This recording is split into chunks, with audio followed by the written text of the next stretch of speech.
গুপি, গুপি, গুপি।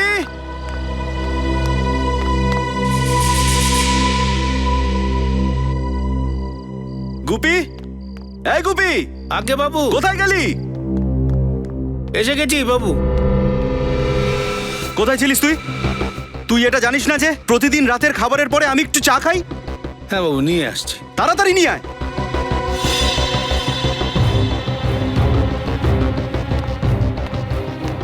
আরে মাঝে মাঝে তোমার কি হয়ে যায় বলো তো দীপক? তুমি তো জানো যে রেগে গেলে তোমাকে একদম ভালো লাগে না। হুম।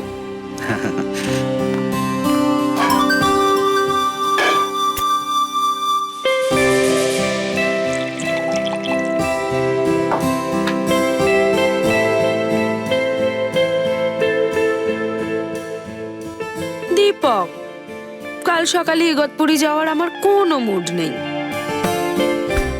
হেমা ডার্লিং, আমরা তো মুড তৈরি করতেই যাচ্ছি, তাই না? ওখানে যাওয়ার পরে নিশ্চয়ই মুড হয়ে যাবে। আরে বাস, খুব রোমান্টিক হচ্ছে যে। আরে এটাই তো বয়স রোমান্টিক হওয়ার। গুপি, গুপি। আগে মেম সাহেব। গুপি, চায়ের সাথে কিছু বিস্কুটও নিয়ে এসো। আগে মেম সাহেব।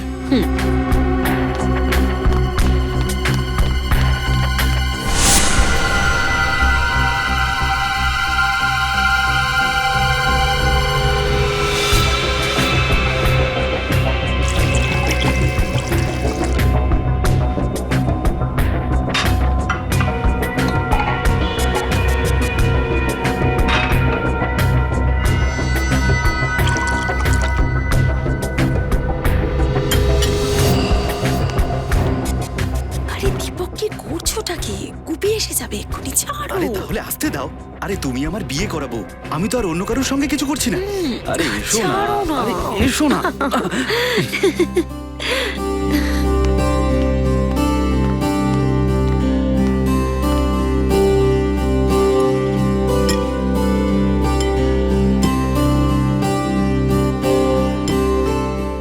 গুপি, তোমার এলাচ দেওয়া চায়ের কোনো তুলনা নেই, আর তোমার মতো চা না আর কেউ বানাতে পারে না। এই শোন, এখন তুই তোর ঘরে যা। কালকে সকালে আমাদের তাড়াতাড়ি তুলে দিস, আমাদের 6টার সময় বেরোতে হবে। হ্যাঁ বাবু। যা।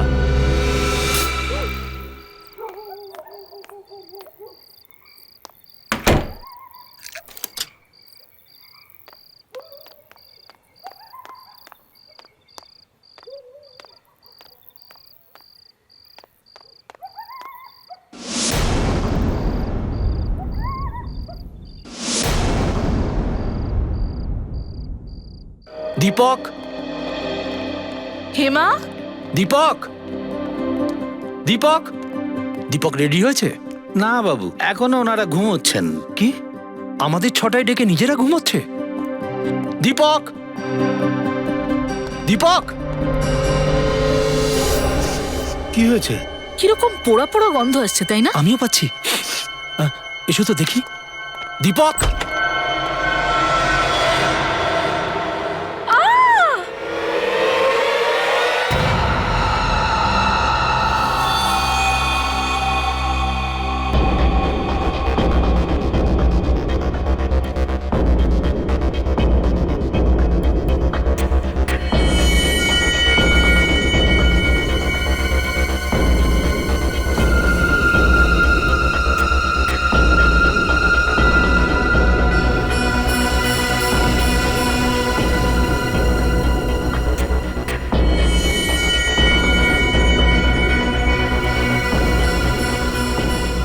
নিখিল, স্যার। একবার ওই চাকর গুপিটাকে ডাকো। স্যার।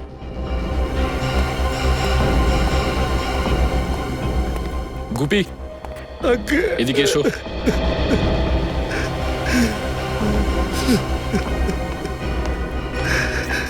শোনো, একটু ভেতরে চলো। স্যার।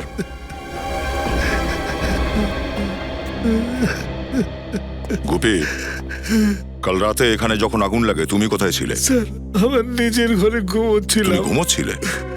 তোমার মালিক আর মেম সাহেব এখানে যন্ত্রণায় চিৎকার করছিল আর তুমি ঘুমাচ্ছিলে?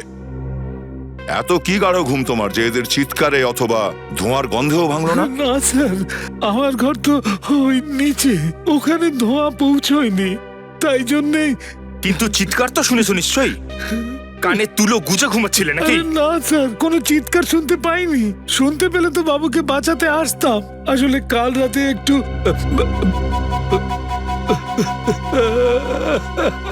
লজ্জা হওয়া উচিত তোমার। যদি তুমি মদের নেশায় না থাকতে তাহলে হয়তো তোমার মালিক আর মেম সাহেব আজকে জীবিত থাকতো।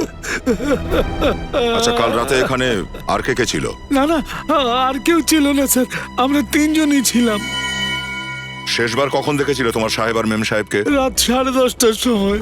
আসলে বাবু আর মেম সাহেবের চা খাওয়ার অভ্যেস ছিল তো, ঘুমানোর আগে চা খেতেন ওনারা, তাই চা দিতে এসেছিলাম, তখনই দেখেছিল। ওদের মধ্যে কি কথা হচ্ছিল? কিছু নিয়ে চিন্তা করছিল? না না, একদমই না। ওনারা তো হাসি ঠাট্টা করছিলেন, ওই নতুন স্বামী স্ত্রীরা যেরকম করে সেই রকমটা। আর মেম সাহেব তো আমার প্রশংসা করছিলেন, বলছিলেন এলাচ দেওয়া চা আমার মতো কেউ বানাতে পারে না। আমি কি আর জানতাম যে ওই চাটাই ওনাদের জীবনের শেষ চা হয়ে যাবে।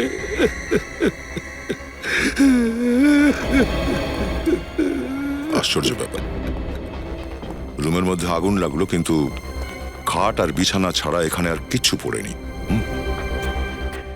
কিন্তু স্যার, ওরা দুজন যখন আগুনে পুড়ছিল, ওরা দুজন চুপচাপ শুয়েছিল। ওরা চিৎকার করলো না, কাউকে ডাকলো না, এখান থেকে পালালো না। স্যার, আবার এমন হয়নি তো যে প্রথমে দুজনকে মেরে বেডে শুয়ে দিয়ে তারপর আগুন লাগানো হয়েছে? আরে এটা তো ডক্টর সালুখাই বলবেন, ওদের মেরে শোয়ানো হয়েছিল নাকি শুইয়ে মারা হয়েছিল।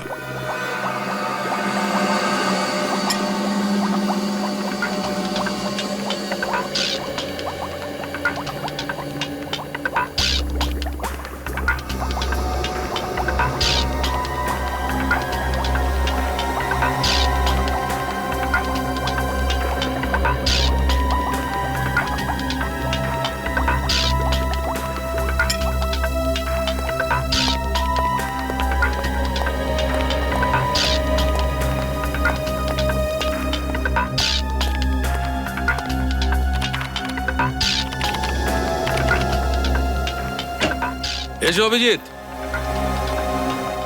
ভাই, তোমাদের আন্দাজ একদম ঠিক। এই দীপক আর হেমা একদমই সেই অবস্থায় ছিল না যাতে ওরা নিজেদের আগুন থেকে বাঁচাতে পারে। তার মানে দুজনেই আহত ছিল? না ফ্রেডি, মোটেই আহত ছিল না। কারণ না তো এদের দুজনের শরীরে কোথাও গুলির চিহ্ন আছে, না কোনো ধরনের ছুরির চিহ্ন, আর না তো অন্য কোনো ধরনের আঘাতের চিহ্ন। তাহলে এরা নিজেরা নিজেদেরকে বাঁচানোর চেষ্টা করলো না কেন? গ্যারি হ্যাথারের জন্য। গ্যারি হ্যাথার? সেটা কি ডক্টর? পূর্বে এটা এক বিশেষ ধরনের কেমিক্যাল যেটা বেশিরভাগ অ্যানাস্থেশিয়া বা অজ্ঞান করা ওষুধে মেশানো হয়। আর ওই গ্যারি হ্যাথার আমি এই দুজনের চায়ের মধ্যে পেয়েছি। ও, আগুন লাগার সময় এরা অজ্ঞান ছিল? একদম ঠিক। এই জন্যই ওরা না চেঁচাতে পেরেছে না পালাতে পেরেছে। হ্যাঁ, এসো বলছি।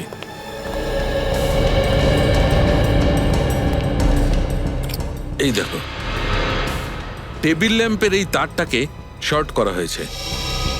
যখনই টেবিল ল্যাম্পটা জ্বালানো হয়েছে এই তারটা ধীরে ধীরে গরম হতে শুরু করেছে, আর এত গরম হয়ে গেছিল যে হয়তো এখানে স্পার্ক হয়েছে, আর ওই স্পার্ক হওয়ার জন্য আগুন ধরে গেছে। ও, তাহলে আগুন এর থেকে লেগেছে? সেটা তো তোমরা খুঁজবে।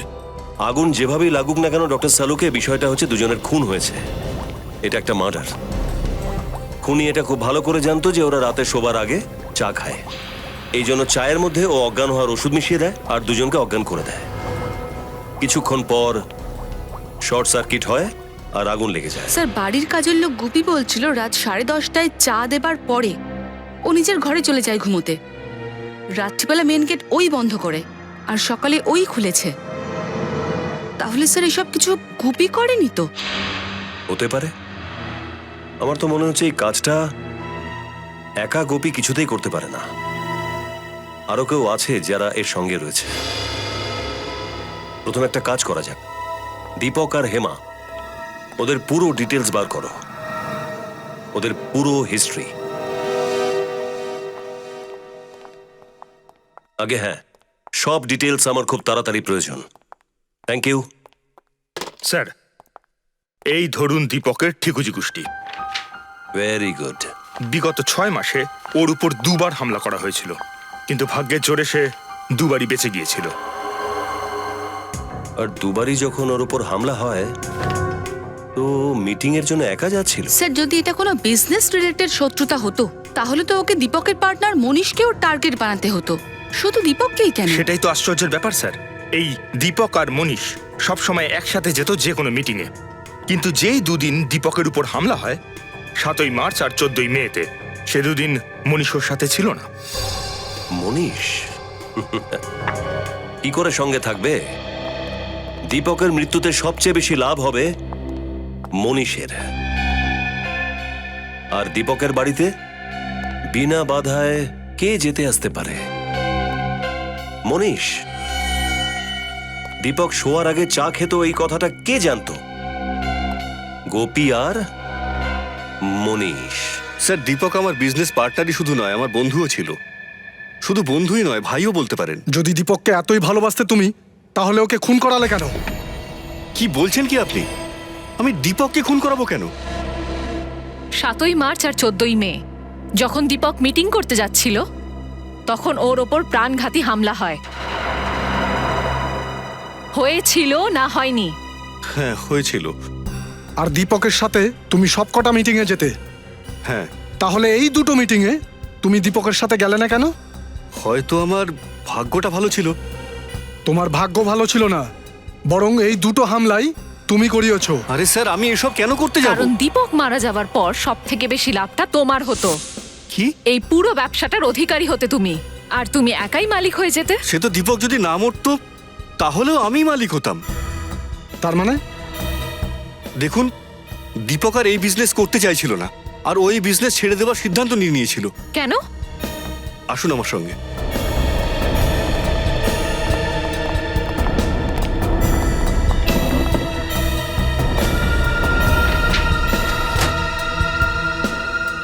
দীপক বিজনেস এসবের জন্য ছাড়ছিল।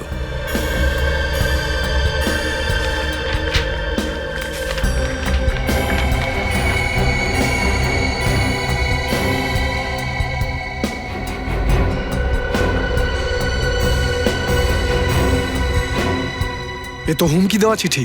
কে পাঠাতো এই চিঠিগুলো? ঠিক জানি না স্যার।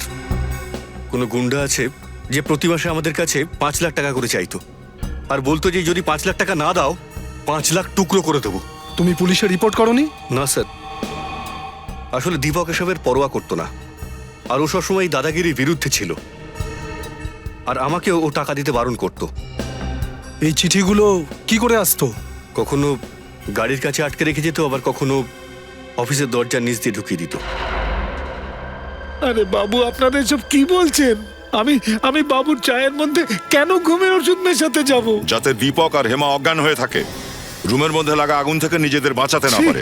এত খারাপ কাজ আমি স্বপ্নেও কখনো ভাবতে পারি না। বাবুর সাথে এরকম নিমক হারামি করার আগে আমি নিজেই মরে যেতাম। কি ভেবেছেন কি আপনারা? দেখ, এইসব কথা না বইয়ের মধ্যেই ভালো লাগে, আর সত্যি তো এটাই, মাত্র কিছু টাকার বিনিময়ে তুই নিজেকে বিক্রি করে দিয়েছিস। তুই তোর সাহেব আর মেম সাহেবকে খুন আরে করেছিস। মিথ্যে, এসব মিথ্যে কে বলছেন। দিয়েছিল তোকে টাকা এসব কাজ করার জন্য বল? কেউ দেয়নি বাবু। তাহলে তুই চায় নেশার জিনিস কেন মিশিয়েছিলিস? হ্যাঁ, ল্যাম্পের তারে কারসাজি করেছিস কেন তুই? বল, শর্ট সার্কিট কেন করিয়েছিলিস? ওই ল্যাম্পটাকে আমি কেন ছুতে যাব? আমি ওর মধ্যে কি গড়বড় করতে পারি? আমি তো ওই বাথরুমে যেটা দিয়ে জল গরম করে সেটাও চালাতে পারি না, তাহলে এতে কি গড়বড় করব? এই বাড়িতে শুধু 3 জন থাকে, দীপক, হেমা আর তুমি। এদের মধ্যে 2 জন মারা গেছে, বাকি রইলে তুমি। না না, কালকে আর একজন এসেছিল। ওই হয়তো ওই ল্যাম্পটাতে কিছু করেছে, ওই গন্ডগোল করেছে। কে এসেছিল? ওই ইলেকট্রিকের দোকানে থাকে না, ইলেকট্রিশিয়ান। ইলেকট্রিশিয়ান। কটার সময় এসেছিল ও? বাবু 7:30টার সময়। কি জন্য এসেছিল? ও বলেছিল যে হ্যাঁ, বাবুর ঘরে এসি ঠিক করতে হবে। আচ্ছা, তুই ডেকেছিলি ওকে? না, আমি ডাকিনি। তবে কে ডেকেছিল ওকে? বাবু ডেকেছিলেন হয়তো। তুই ওকে এখান থেকে বেরোতে দেখেছিলিস? না বাবু, তখন আমি রান্নাঘরে ছিলাম, কখন চলে গেছে টেরও পাইনি। এর মানে এটাই দাঁড়ালো যে ও এই বাড়িতেই কোথাও একটা লুকিয়েছিল।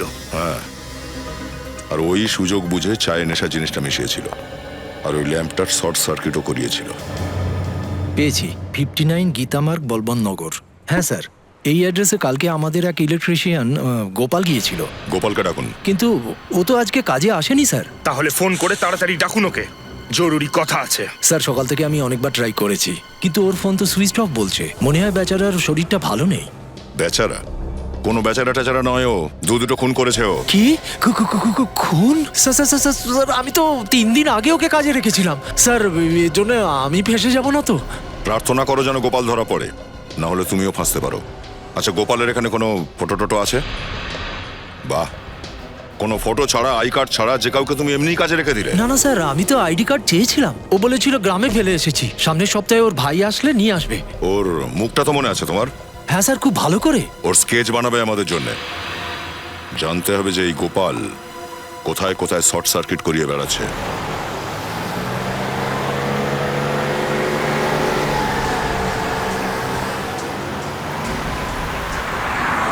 স্যার, ওই ইলেকট্রিশিয়ান বেশ লম্বা চড়া প্ল্যান করেছিল দীপক আর হেমাকে মারার জন্য। শুধুমাত্র ওদের ল্যাম্পের তারেই কারসাজি করেনি, বরং ওদের চায় ঘুমের ওষুধও মিশিয়ে দিয়েছিল। আমি নিশ্চিত বলতে পারি এসি ঠিক করে দেওয়ার পরেও ও ওই বাড়ি থেকে যায়নি, ওখানে কোথাও লুকিয়ে বসেছিল।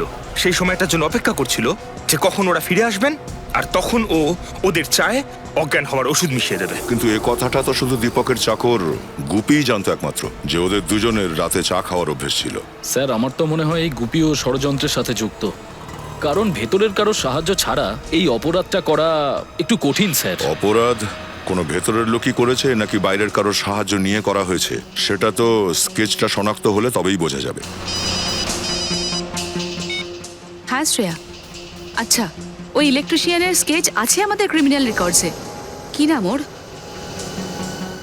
ওকে শ্রেয়া, হ্যাঁ বলো। আচ্ছা ঠিক আছে স্যার, ওই ইলেকট্রিশিয়ান গোপাল তনুজ নামের একজন পুরনো দাগি আসামি। তনুজ?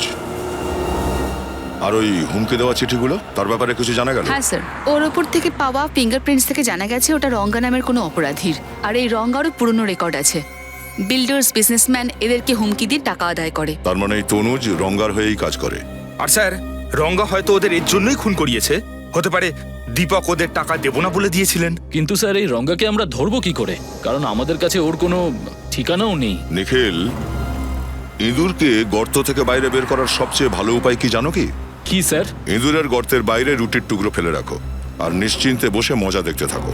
আর এই রঙ্গা বলে ইঁদুরটাকে বাইরে বের করার জন্য রুটির টুকরো ছুঁড়বে মনীষ, দীপকের পার্টনার মনীষ।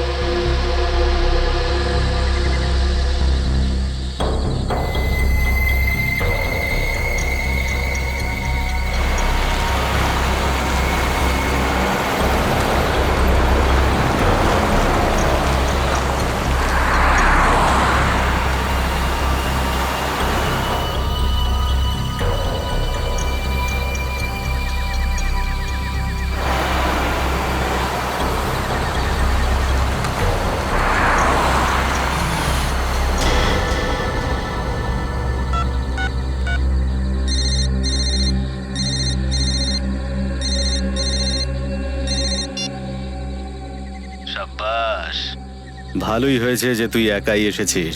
তোর মাথার উপরে এখন রঙ্গার হাত রয়েছে, তোর এখন আর কেউ কোনো ক্ষতিই করতে পারবে না। পুরো টাকাটা নিয়ে এসেছিস? হ্যাঁ, পুরো টাকা আছে, চাইলে গুনে নিতে পারেন। আমার ক্লায়েন্টের উপরে আমার পুরো ভরসা আছে। আমি জানি তুই কম টাকা দেওয়ার ভুলটা কখনোই করবি না। আজ একটা কাজ কর, গাড়ি থেকে নাম, ব্রিফ কেসটা রাস্তার উপরে রাখ আর চলে যা। ঠিক আছে।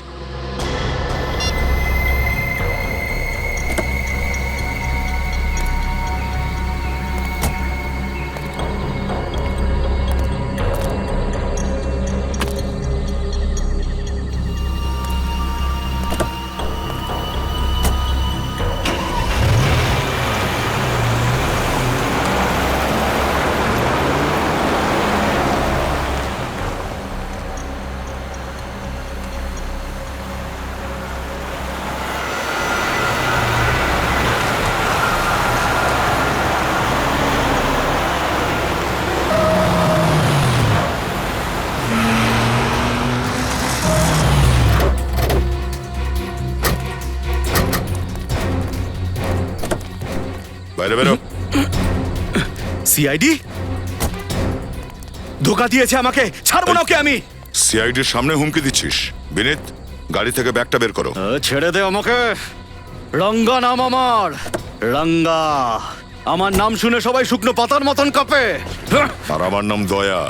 আমার নাম শুনলে অপরাধীরা শুকিয়ে পাতা হয়ে যায়। স্যার, স্যার আমাকে ক্ষমা করে দিন স্যার। স্যার আপনি সিংহ আর আমি একটা নেংটি ইঁদুর, আপনার সাথে আমার তুলনা হয়। দীপককে কেন মেরেছিস? দীপককে আমি মারিনি স্যার।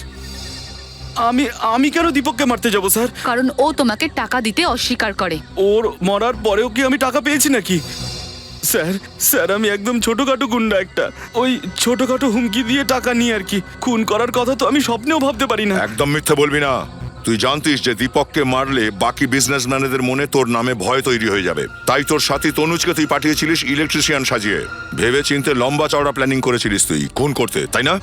কিন্তু স্যার ও তো আমার সঙ্গে এখন আর কাজই করে না। 1 মাসের উপরে হয়ে গেল ও আমার গ্যাং ছেড়ে দিয়েছে। তাহলে এই তনুজ কার সাথে কাজ করে? আমি তো জানি না স্যার। হ্যাঁ, ও আমাকে বলেছিল যে ও একটা নিজেই গ্যাং তৈরি করবে। তাহলে এই দীপকের মৃত্যুর পেছনে এই তনুজের গ্যাংয়ের হাত নেই তো?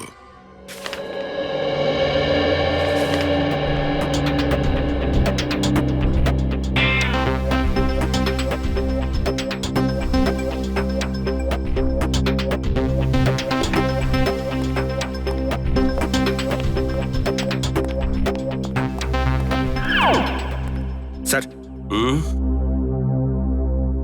আপনি কখনো কবাডি খেলেছেন? কবাডি? কবাডি? হ্যাঁ, কলেজে যখন ছিলাম তখন তো খুবই খেলতাম। কিন্তু এটা কেন জিজ্ঞাসা করছো তুমি? কি কোনো ম্যাচ ট্যাচ হবে নাকি? আরে না না স্যার, আসলে ব্যাপারটা হয়েছে কি, তনুজের ব্যাপারটা নিয়ে আমার মাথার মধ্যে কিছু প্রশ্ন নিজেদের মধ্যে কবাডি কবাডি খেলছে। আর যতক্ষণ পর্যন্ত সেই সব প্রশ্নের উত্তর আমি না পাচ্ছি ততক্ষণ আমার দম আটকে রয়েছে। আচ্ছা বলো এবার, কোন প্রশ্ন তোমার পেটের মধ্যে ঘুরপাক খাচ্ছে? প্রথম প্রশ্নটা হলো এই যে, তনুজ যদি রঙ্গার গ্যাংয়ে এখন আর নাই থেকে থাকে তাহলে এই অপরাধ সে করলো কেন? না তো দীপকের বাড়ি থেকে কোনো টাকা চুরি গেছে, আর না তো দীপকের সাথে ওর কোনো পুরনো শত্রুতা ছিল। শত্রুতা তনুজের নয় ফ্রেডি, অন্য কারো ছিল। কেউ তো আছে যার দীপকের মৃত্যুতে খুব বড় লাভ হতে চলেছে, সেই এসব করিয়েছে। স্যার একটা অদ্ভুত বিষয় জানা গেছে। হ্যাঁ, কি কথা? স্যার পরশু হাইওয়ে নাম্বার 47-এ একটা অ্যাক্সিডেন্ট হয়েছে নরেশ নামে কারুর, আর ওতেও হাজব্যান্ড আর ওয়াইফ দুজনেই পুড়ে মারা গেছে। আচ্ছা, ওর এই কেসের সাথে কোনো সম্পর্ক আছে? হ্যাঁ স্যার, 4টে জিনিস এক এই দুটো কেসে। প্রথমত, নরেশের ও দীপকের মতন নতুন বিয়ে হয়েছিল। দ্বিতীয়ত, নরেশ আর ওর স্ত্রী দুজনেই আগুন থেকে নিজেদের বাঁচাবার চেষ্টা করেনি।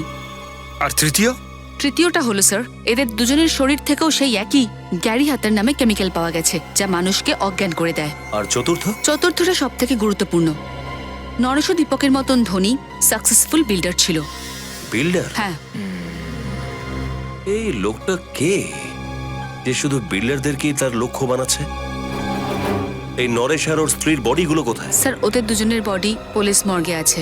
একটা কাজ করো, বডিগুলোকে ফরেন্সিক ল্যাবে পৌঁছাও। স্যার। নরেশ কুমার, এর বাড়ির লোকেদের সাথে কথা বলতে হবে। আমরা তো কিছুই বুঝতে পারছি না স্যার, কোনি কে হতে পারে?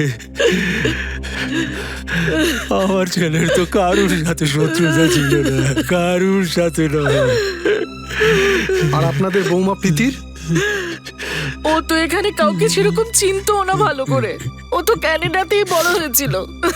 তাহলে কি ও বিয়ের পরে এখানেই থাকারই সিদ্ধান্ত নিয়েছিল? না, বরং নরেশ নিজের বিজনেস ছেড়ে প্রীতির সঙ্গে ক্যানাডায় গিয়ে সেটেল হওয়ার প্ল্যান বানিয়েছিল। তার মানে নরেশও নিজের ব্যবসাটা ছাড়তে চাইছিল, একদম দীপকের মতো। আচ্ছা, এই নরেশ নিজের বিজনেস ছাড়তে চাইছিল কেন, কিছু জানেন আপনারা? ও আমাদের সাথে বিজনেসের কথা শেয়ার করতো না। ও কি গত কয়েকদিন ধরে খুব দুশ্চিন্তায় ছিল, বা ওকে কি কেউ হুমকি দিচ্ছিল? হুমকির ব্যাপারে তো জানি না, কিন্তু ও কুলভূষণের জন্য খুব চিন্তায় ছিল। কুলভূষণের জন্য? কুলভূষণটা কে? সেই এজেন্ট যারা আমার ছেলের কানাডা যাওয়ার জন্য ভিসা করে দেওয়ার কথা ছিল। ওর লক্ষাধিক টাকা নিয়েছিল, কিন্তু ভিসা করাতে পারিনি। এই ভিসাটা যে ওরা দিতে পারলো না, তারপর কি টাকাটা ফেরত দিয়েছে? একদম নয়, বরং উল্টে হুমকি দিচ্ছিল। বলেছিল যে যদি তোমরা নিজেদের ভালো চাও তো টাকার কথা ভুলে যাও। তাহলে আপনাদের পুলিশকে সেটা জানানো উচিত ছিল, তাই না? নিতে তো চেয়েছিলাম, কিন্তু ভয় পাচ্ছিলাম যে বৌমা না ভেসে যায়। কিন্তু আপনাদের বৌমা কি করে ফাঁসতে পারে? কারণ প্রীতি নরেশের সঙ্গে কুলভূষণের পরিচয় করিয়েছিল। আপনাদের বৌমা প্রীতি? তাহলে কি প্রীতি কুলভূষণকে আগে থেকেই চিনতো? প্রীতি কুলভূষণকে খুব ভালোভাবে চিনতো, অনেক আগে থেকে। আর ও বলেছিল যে ওর ফ্যামিলির ভিসা করাতে কুলভূষণই ওকে সাহায্য করেছিল। আমরা আপনাদের ছেলে আর বৌমার ছবি দেখতে পারি? ওটা অন্য বাড়িতে আছে স্যার। আমার ছেলে নরেশ মারা যাওয়ার পরে ওই বাড়িতে আমার আর মন বসতো না স্যার, এই জন্য আমরা এখানে চলে এসেছিলাম। কিন্তু তবুও স্যার, আজ সন্ধ্যের মধ্যে আপনাদের কাছে ফটো পাঠিয়ে দেবো। থ্যাঙ্কস। মনে হচ্ছে আমাদেরও কানাডার ভিসা নিতে হবে এই কুলভূষণের থেকে।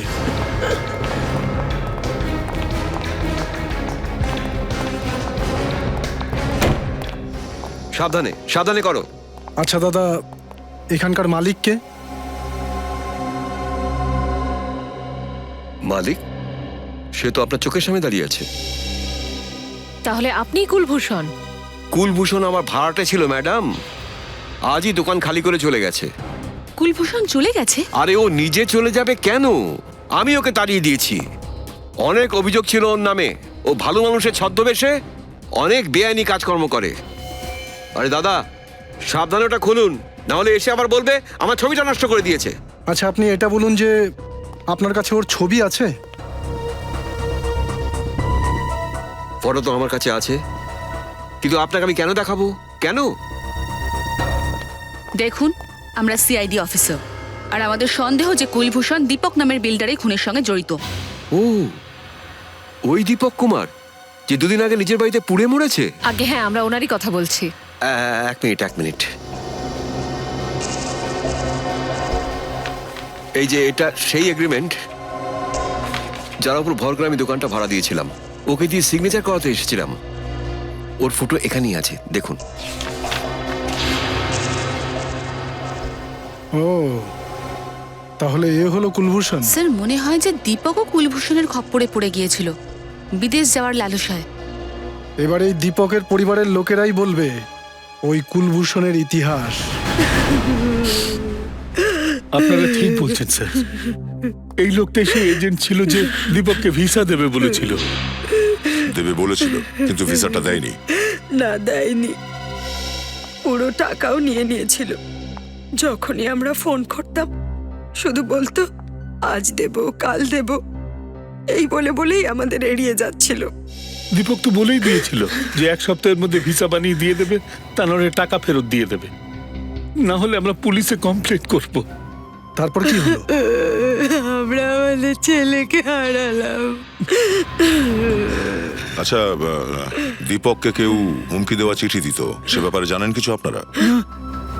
দীপক তো এই ব্যাপারে কিছু বলেনি আমাদের।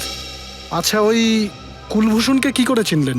আমরা চিনতাম না, আমাদের বৌমা হেমা ভালো করে চিনতো, ওই আলাপ করিয়ে দিয়েছিল। কিন্তু হেমা তো বিদেশে বড় হয়েছে, তাহলে ও কুলভূষণকে কিভাবে চিনলো? আমরা জানি না। নরেশকে কুলভূষণের সঙ্গে পরিচয় করিয়েছিল ওর ওয়াইফ প্রীতি, আর দীপকের ক্ষেত্রে সেটা ওর স্ত্রী হেমা। আর স্যার, হেমা আর প্রীতি দুজনেই খুব ভালো করে কুলভূষণকে চিনতো, বিদেশে বড় হওয়া সত্ত্বেও। মনে হচ্ছে এই প্রীতি আর হেমা, এদের দুজনের মধ্যে কোনো না কোনো কানেকশন আছে।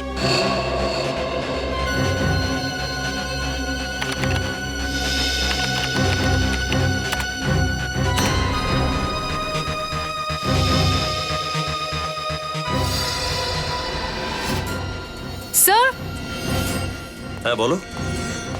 স্যার, এই কুলভূষণ আসলে কুলভূষণ নয়, এর আসল নাম রণদীপ।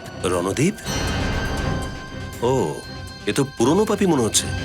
ওর উপর অনেকগুলো 420 কেস ঝুলছে। হ্যাঁ স্যার, বেশিরভাগ গন্ডগোলীয় লোককে বিদেশে নিয়ে যাওয়ার লোভ দেখিয়ে করেছে। আমেরিকা, ইংল্যান্ড, কানাডা, অস্ট্রেলিয়া এইসব জায়গার পার্মানেন্ট ভিসা দেওয়ার মিথ্যে কথা বলে এই লোকেদের কাছ থেকে লক্ষাধিক টাকা আর নিয়েছে। ওর শেষ দুটো শিকার ছিল দীপক আর নরেশ। কিন্তু স্যার, এই রণদীপ তো নিশ্চয়ই অনেকগুলো লোককেই চুনা লাগিয়েছে। তাহলে এ শুধুমাত্র দীপক আর নরেশের প্রাণ নিল কেন? মনে হয় ওরা দুজন রণদীপের আসল পরিচয় জানতে পেরে গিয়েছিল। এই জন্য রণদীপ তনুজের সাহায্যে দুজনকে রাস্তা থেকে সরিয়ে দিল। স্যার স্যার এতে তো লেখা আছে যে এই লোকটা নাকি বিয়েও করাতো। বড়লোক বাড়ির ছেলের জন্য এনআরআই পাত্রীরও ব্যবস্থা করত। আচ্ছা, এনআরআই বিয়ে? এটা রণদীপের আরেকটা খেলা হতে পারে, লোকজনকে ফাঁসানোর। স্যার, মনে হচ্ছে এই রণদীপ সেই সমস্ত লোকদেরই নিজের জালে ফাঁসাতো যারা হয় বিদেশে যাওয়ার নেশায় বুঁদ হয়ে আছে, অথবা বিদেশে বসবাসকারী ভারতীয়দের বিয়ে করতে চায়। হ্যাঁ, কিন্তু হেমা রণদীপের এত প্রশংসা করছিল কেন? দীপকের মা বাবা বলছিল না যে কুলভূষণ হেমাকে বহু দিন ধরে চিনত? কিন্তু স্যার দীপকের বাবা মা তো এটাও বলছিলেন যে হেমা অস্ট্রেলিয়ায় বড় হয়েছে। তাহলে ওরা ইন্ডিয়ায় থাকা এই 420 রণদীপের সঙ্গে কি করে আলাপ হলো? আর নরেশের মা বাবা তো বলছিল যে ওনাদের বৌমা প্রীতি অনেক দিন ধরে কুলভূষণকে চিনত। স্যার, এই রণদীপ তার মানে প্রথমে হেমা আর প্রীতিকে নিজের জালে ফাঁসিয়েছিল, আর তারপর ওদের সূত্র ধরে দীপক আর নরেশকে নিজের শিকার বানায়।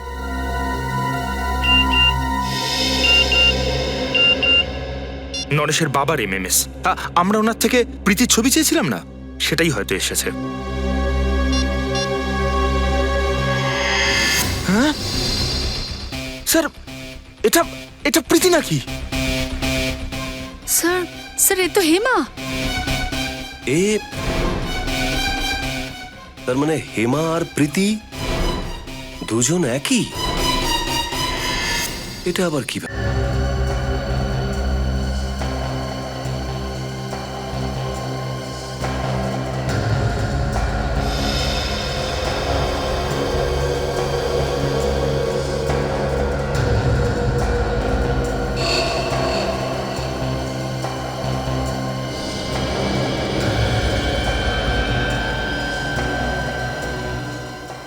এবার তো মনে হচ্ছে ফটোটার মধ্যেই আপনি ঢুকে যাবেন। এত মন দিয়ে দেখার কি আছে? হেমার চোখ। তো তাহলে চোখের মধ্যে কিছু পেলেন? খুঁজছি অভিজিৎ। আমি এইটা জানার চেষ্টা করছি যে হেমার হেড্রোক্রমিক ইডিওসাইসিরিয়া নামের অসুখটা ছিল কিনা, বুঝেছো? হেট্রোক্রোমিক এরিডোসাইসিলিয়া, সেটা আবার কি ডক্টর? এটা চোখের এমন একটা অসুখ যেটা সময় মতো চিকিৎসা না করালে দৃষ্টিশক্তি আস্তে আস্তে চলে যায়। আরে বাপরে, এ তো তাহলে দেখছি একেবারে সাংঘাতিক রোগ। মানে হেমা আর প্রীতির এই অসুখটা ছিল? অভিজিৎ, এই দুটো লাশেরই রক্তের মধ্যে অসুখের লক্ষণটা তো আমি পেয়েছি, কিন্তু এই হেমার চোখের মধ্যে আমি কিন্তু অসুখটার কোনো লক্ষণ দেখতে পাইনি। এর মানেটা হচ্ছে এই দুটো লাশের মধ্যে হেমা নেই? না, হেমার জায়গায় অন্য কাউকে নিয়ে এসে জ্বালিয়ে দেওয়া হয়েছে। স্যার, যদি হেমা জীবিত থাকে তাহলে সে কোথায় আছে? আর এই লাশগুলোর মধ্যে হেমা না থাকলে এগুলো কাদের লাশ? সব হাসপাতাল থেকে সেই সমস্ত রোগীদের বার করো যাদের চোখে এরকম রোগ ছিল, তারপর দেখছি তাদের মধ্যে কে কে নিখোঁজ রয়েছে। কিন্তু আপনাদের এই হাইড্রোপমিক এরিডোসাইসিলিয়ার পেশেন্টের লিস্ট চাই কেন? কেস সলভ করার জন্য। আমরা সিআইডি অফিসার। ও, এক মিনিট। খুব রেয়ার অসুখ এটা স্যার, খুব কম মানুষের এটা হয়। এই হলো সেই পেশেন্টদের নাম। এ তো অন্তত 50 জনের নাম হবে। সে একটা কাজ করো, মিসিং পার্সনস ব্যুরোর লিস্ট বার করো আর দেখো এই পেশেন্টদের মধ্যে কেউ আছে কি।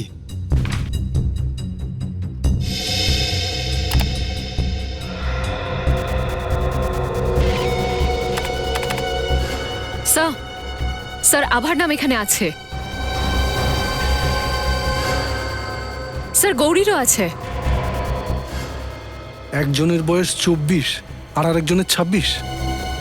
এই দেখো, দুজনেরই হাইট 5 ফুট 3 ইঞ্চি, ঠিক হেমার মতো।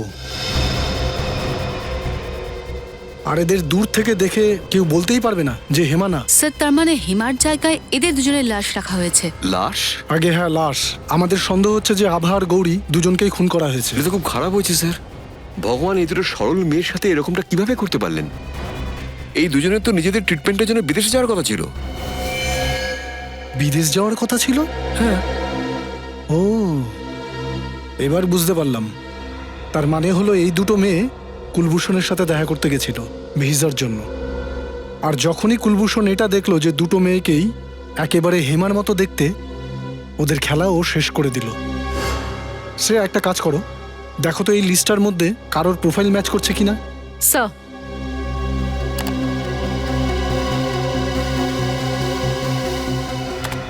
স্যার স্যার আছে। এই পুনম এর প্রোফাইলটা হেমার প্রোফাইলের সঙ্গে ম্যাচ করছে। ও, তার মানে হলো পুনমেরও এবার বিপদ। স্যার, এই হলো বাংলো নাম্বার 23। পুনম এখানেই থাকে।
ছেড়ে দাও আমাকে। এই চল, একদম নাটক করবি না। চল চল চল বলছি, চল। এই চল চল চল বলছি, ওঠ চল চল চল গাড়িতে ওঠ। না, আমি করতে কিন্তু রণদীপ আর তনুজ দেখছি। স্যারেরা তো পুনমকে জোর করে নিয়ে যাচ্ছে। এই দরজাটা খোল। মনে হয় আরেকটা কোনো বড় লোককে মারার প্ল্যান আছে। এই চল ভিতরে গিয়ে বস। এই তাড়াতাড়ি গাড়ি স্টার্ট কর, সিআইডি না এখানে চলে আসে। এসে পড়বে নয়, এসে পড়েছে।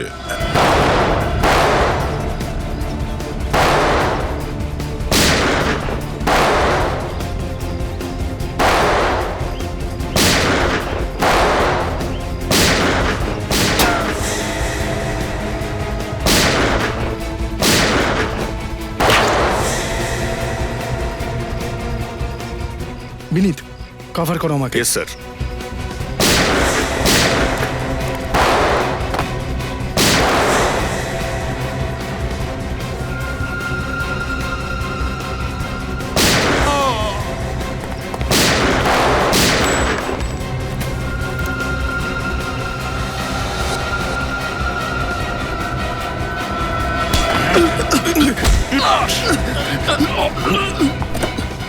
তুমি ঠিক আছো তো? ম্যাডাম,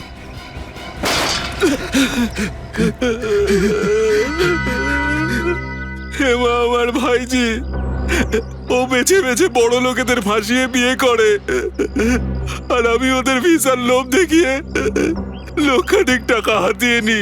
আর যখন তোরা বুঝতে পারলি যে এই মুরগি আর সোনার ডিম দেবে না, তখন তোরা দুটো করে খুন করে দিলি। এক তো ওই ছেলেটা, আর ওই সব নির্দোষ মেয়েগুলোকে যাদের চোখের অসুখ আছে। হ্যাঁ, এসব তো রণদীপের প্ল্যান ছিল। আমি তো শুধু সুপারি নিয়ে খুন করি স্যার। তোমাদের পরবর্তী শিকারটা কে? হ্যাঁ, বল এবার কার পালা ছিল? স্যার, গৌরবের। গৌরবকে? বিখ্যাত বিজনেসম্যান গৌরব বিক্রান্ত। ও এখন হেমাকে বিয়ে করছে। কোথায় হচ্ছে বিয়েটা? বল বিয়েটা কোথায়?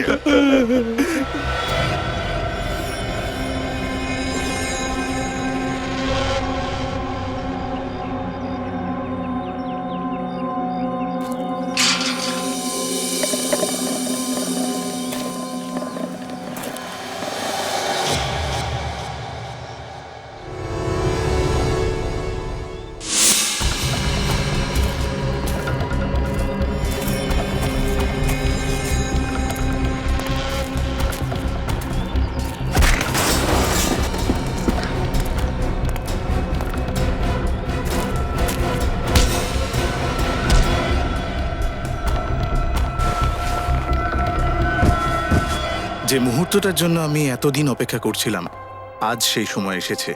তুমি জানো, তোমার সাথে বিয়ে করাটা আমার জীবনের একটা গুরুত্বপূর্ণ সিদ্ধান্ত। ভুল। ভুল? সবচেয়ে সঠিক সিদ্ধান্ত ব্রাজিল যাওয়ার, তাই না গৌরব? গৌরব ব্রাজিল যাক বা না যাক, তুমি নিশ্চয়ই যাবে জেলে।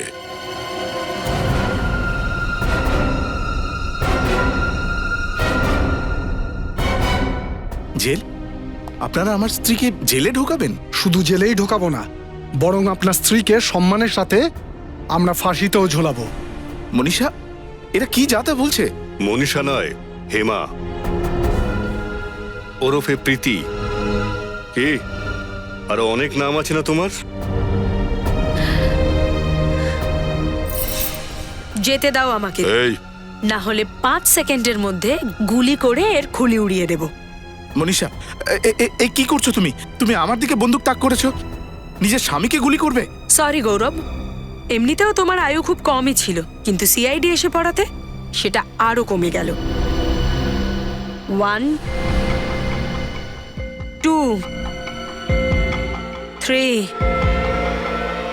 4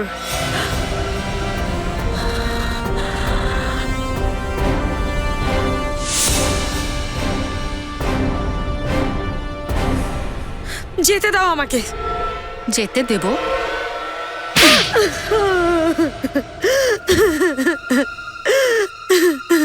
আমরা জেনে শুনেই এরকম পরিবার খুঁজতাম, যারা এনারাই বউ খুঁজতো। আর তারপর ওই পরিবারের বিশ্বাস অর্জন করে ওদের সঙ্গে বিশ্বাসঘাতকতা করতে তুমি।